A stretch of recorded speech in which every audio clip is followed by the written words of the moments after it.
બિંદુ ડરી સિંધુ વિશે સમાય, અનંતનું ગાન અખંડ ગાય. વાલ્મીકી ઋષિ એક બપોરે મધ્યાહન સંધ્યા કરવા માટે ગંગા તટે જતા હતા. રસ્તામાં તામસા નામની નાની નદી આવી. તમસાનું નિર્મળ કાચ જેવું જળ જોઈ વાલ્મીકીને બહુ આનંદ થયો. તેમણે પોતાની પાછળ ચાલ્યા આવતા શિષ્ય ભરદ્વાજને કહ્યું, તમસાનું જળ કેવું નિર્મળ છે. સંત પુરુષોના મન આવા નિર્મળ હોય છે. સંતોના નિર્મળ મન જેવા તમસાના જળને હું ગંગાજળ સમૂહ પવિત્ર સમજું છું. માટે આજે ગંગા તટે ન જતા હું અહીં જ મધ્યાહન સંધ્યા કરીશ. શિષ્યે પોતાના હાથમાંથી કરસ નીચે મૂકી ગુરુને વલ્કલ વસ્ત્ર આપ્યું. તે લઈ વાલ્મીકી તમસાને કિનારે આવેલા વનમાં એકાંત સ્થળની શોધમાં ફરવા લાગ્યા. ફરતા ફરતા તેમણે એક જગ્યાએ બે ક્રૌંચ પંખીઓને જોયા. એક નર હતો, બીજી માદા હતી. બંને સુખેથી ગેલ કરતા હતા અને મધુરો અવાજ કરતા હતા. એ જોઈ વાલ્મીકી મનમાં ને મનમાં બોલ્યા, કેવા નિર્દોષ પંખીઓ. બરાબર એ જ વખતે સનનન કરતું એક તીર આવીને નર પંખીની છાતીમાં ચોંટ્યું. કાળી ચીસ પાડી નર ભોંય પડી ગયો. એના શરીરમાંથી દળદળ લોહી વહેવા માંડ્યું. એ તરફડવા લાગ્યો. આવા દુઃખને વખતે પણ પંખીડી પોતાના નરની પાસેથી ખસી નહીં. તેની પાસે ઊભી ઊભી તે કરુણ સ્વરે રુદન કરવા લાગી. એક પલકમાં આ બની ગયું. વાલ્મીકીએ ઊંઠર નજર કરી જોયું તો વિકરાળ મોંવાળો એક પારધી હાથમાં ધનુષબાણ લઈ ઊભો હતો અને ઘાયલ નર પંખીને ઉપાડી જવા જોશથી આગળ વધતો હતો. એને જોઈને ઋષિને ક્રોધ ચડ્યો. ક્રોધથી સળગી ઉઠેલા તેમના હૃદયમાંથી તરત એક શ્લોક નીકળી પડ્યો. મા નિષાદ પ્રતિષ્ઠામ ખમ અગમ શાશ્વતી સમા યદ કૌંચન મિથુનાદેકમ અવધિ કામમોહિતમ.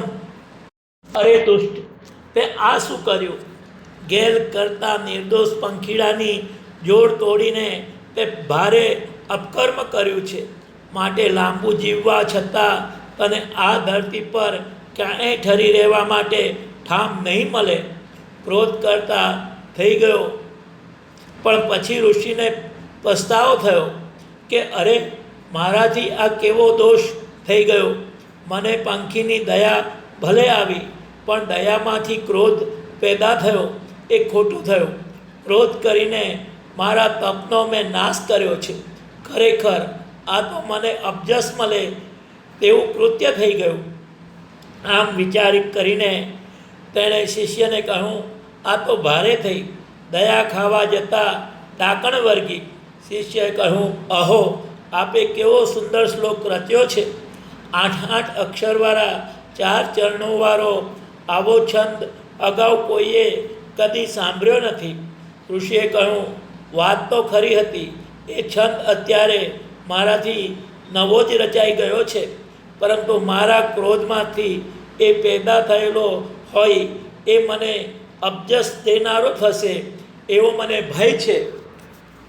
શિષ્યએ કહ્યું, ના ના ના, એ અબજસ દેનારો નહીં થાય, પણ મહાજસ દેનારો થશે. આપે કેવો મજાનો છંદ રચ્યો છે. વીણા, મૃદંગ, વાંસળીના વાદનની સાથે હાથના અભિનયપૂર્વક ગાઈ શકાય એવો સરસ અને છતાં સરળ આ છંદ છે. આપ જ કહેતા હતા કે સદવસ્તુની ઉત્પત્તિ ખરાબ પરિણામને આણનારી કદાપી હોઈ શકે નહીં. ખરું કહું તાત? ઋષિએ કહ્યું. પછી વાલ્મીકી ઋષિ તમસા નદીમાં સ્નાન કરી આશ્રમમાં આવવા નીકળ્યા. તેઓને શિષ્ય ભરદ્વાજ જર ભરેલો કરસ લઈ તેમની પાછળ ચાલ્યો. આશ્રમમાં આવ્યા પછી વાલ્મીકી વિચાર કરવા લાગ્યા કે ક્રોધમાંથી પેદા થયેલો આ નવો છંદ અભ્યાસને બદલે જસ દેનારો કેવી રીતે બને. છેવટે તેમણે એ છંદમાં એક કાવ્ય લખવાનો સંકલ્પ કર્યો. પણ કાવ્ય કોનું લખવું?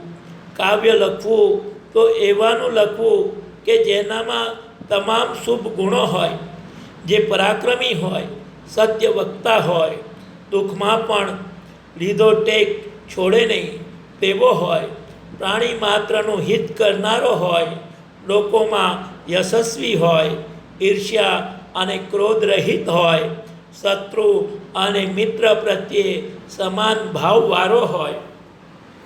ઋષિને ખાતરી થઈ કે અયોધ્યાપતિ રામ સિવાય આવો ધીર, વીર અને પરાક્રમી બીજો કોઈ પુરુષ નથી.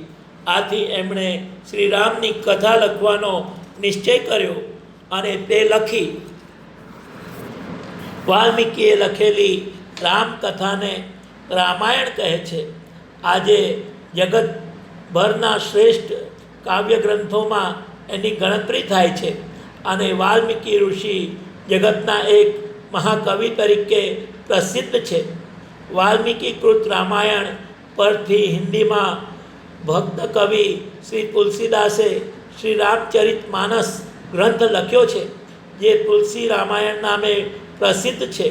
હિન્દી ભાષાનું તે પ્રથમ પંક્તિનું મહાકાવ્ય ગણાય છે અને સાંગોપાંગ ભક્તિ રસથી ભરપૂર છે.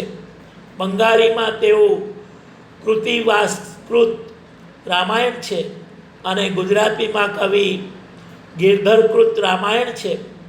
વાલ્મીકીએ જે નવો છંદ રચ્યો તેને અનુષ્ટુપ કહે છે. સંસ્કૃત કવિઓએ એ છંદમાં અનેક મહાકાવ્યો લખ્યા છે. શ્રીમદ ભાગવદ્ ગીતા અને મહાભારત પણ અનુષ્ટુપ છંદમાં છે.